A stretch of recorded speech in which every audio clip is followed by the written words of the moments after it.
Wait yun na lang din yung next one-shot story. At balik na tayo sa kwento.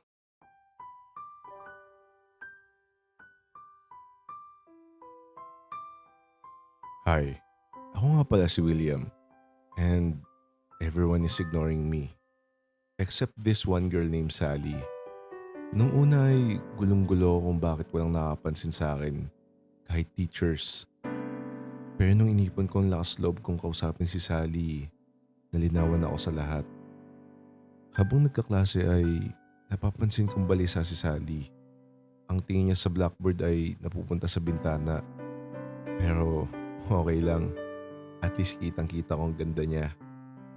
Nga pala hindi ko pa nababanggit. I'm also in love with her.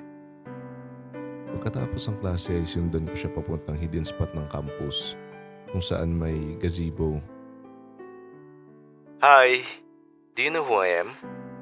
Yes, nakikita kita na madalas akong pagmasdan. Stalker ka, no? Ha? Hindi ah. Masama bang humanga sa'yo? Hindi naman.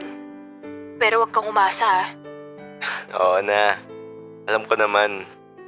O ba't nagpapaka-sad boy ka dyan? Aware lang ako na wala akong pag-asa sa'yo.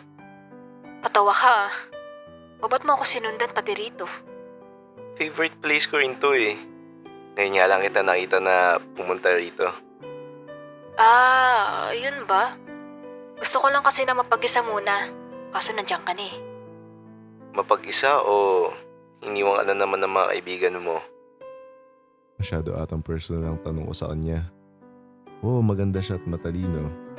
Pero gaya ng ibang matatalino, loner din siya. Tingin sa kanya ay bida-bida.